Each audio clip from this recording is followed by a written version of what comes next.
So when we start to look at parametric functions, what we want to do is make sure that we understand the relationship between the value of the parameter and the components x of t and y of t. In this figure, we have two panels to the left with both have t as the horizontal axis, and the x-axis goes here in the upper panel and the y-axis goes vertically in the lower panel. So that the right-hand panel is the xy component, or xy plot rather, of the parametric function. In general, t is not plotted on an xy plot, so in this side we won't see the value t, and that's why these are provided over here. So what I want to do is look at kind of how we're figuring out how to write parametric equations.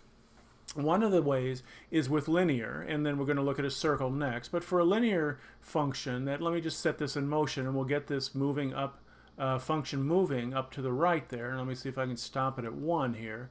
And that, just a little bit more, let me get it to 1. Okay, so that now what this function here, x equals 2 plus 3t and y equals 1 plus t, that obviously if t is 1, it's 5, 2, right? X equals 5, y equals 2.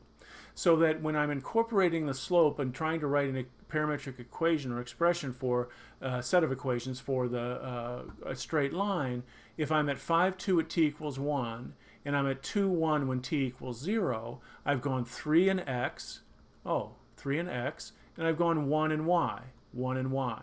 So that you can see that the slope is incorporated into the xy components, and that the intercept when t equals 0 is incorporated in the constant value of the function, so that hopefully we can start to see how to start to write these linear functions. If we look at a function that's decreasing, that we can see that so now here t is 0 again, and I'm at 2, 1, and now if I increase that value to 1, let me see if I just do it manually here, is that now I'm at minus 4 minus 1. So I was at x equals 2, now I'm at x equals minus 4. Well, there's a minus 6 right there. And I was at y equals 1, and now I'm at minus 1. That's minus 2, because I've decreased, right? So the signs of these, the SIGNs of these, is important, because not only is it partly telling you about the orientation of a straight line, in other words, this one's, as t increases, goes down to the right, down to the left rather, and that in this first example, as t increases, it goes up to the right, so that we can see that the slope gets incorporated into these parametric functions. So the next most important value that we want, or a function that we want to look at, is a circular function. So in this case, that now I'm going to define theta as 2 pi t and let t grow from 0 to 1. And what's going to happen is that I'm going to define the x component as a cosine and the y component as a sine. So the first thing that's going to happen is the x value is going to decrease until it reaches its minimum.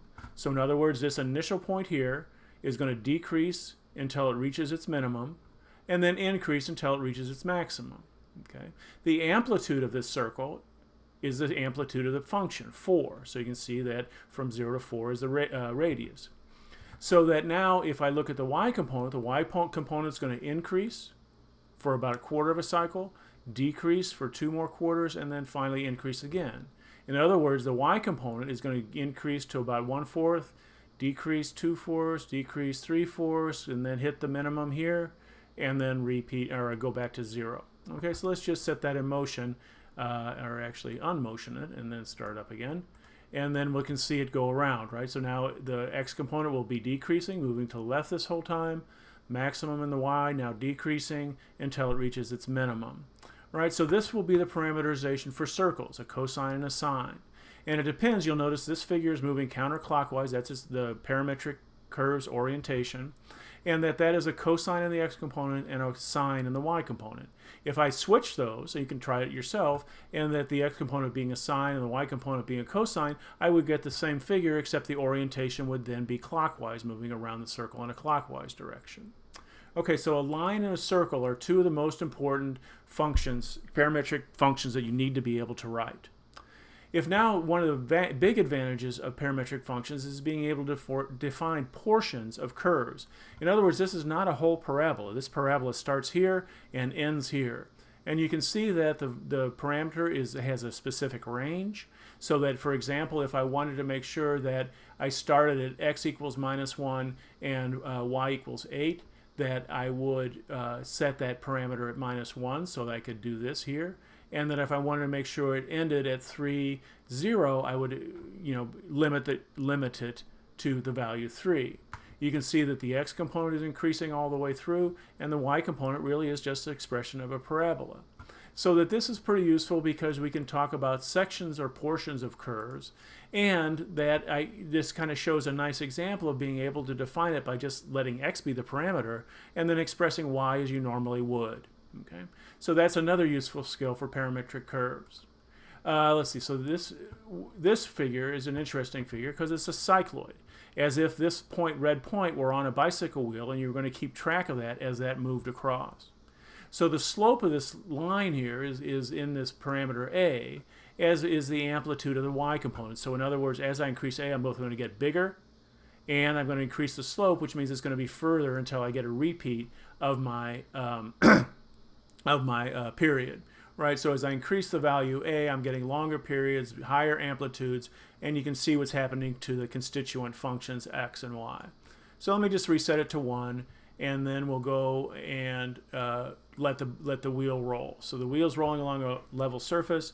We keep track of a point on the edge of the wheel, and it rotates through these figures. There's no other way to get this figure, this particular cycloid, without doing a parametric function. Another unique figure is this one called a hypocycloid. This black line here is what we're after. And what happens now is that this figure is going to roll around on the dashed line and then rotate. So it creates this hypocycloid is the name of this black figure here. So it's a cube. It just goes from 0 to 2 pi, and that the amplitude a now is going to decrease the radius, right? It's the amplitude of a trig function, and we should expect, because I have the cosine in the x component and the sine in the y component, that I'm going to go counterclockwise. It's not always true because of various things, but in general it is, and that we can then create this unique figure. So the next or final little thing I would like to look at is this hypocycloid, but now we're going to look at exactly what happens with the x and the y components, right? So the amplitude a is 1 from the previous figure, and then I'm going to just define it as a cubes. So you can see what happens to the x component, right? The x component is going to decrease until I get to pi over 2, and then the x component is not going to change a lot because of this sharp corner, right? That as I'm going up the corner and down the corner, there's not a lot of x movement. And that's what this little plateau right here is. Then it's going to continue to decrease, right, as I go along this curve, and then have a minimum, and it's not quite as dramatic because of the axis, but that same kind of slowdown happens here and here. In the y component, I'm going to increase until I get up to a little thing here, so that y component is not changing much. Goes through here. I have that little because the y component spends a lot of time right in this little neighborhood before it starts moving along, and that we get this hypocycloid figure. Now these particular figures, these harder ones wouldn't be easy to write, but certainly a straight line and a circle are something that you'll be doing many times over the course of the semester. So that's just an introduction to parametric functions. Okay.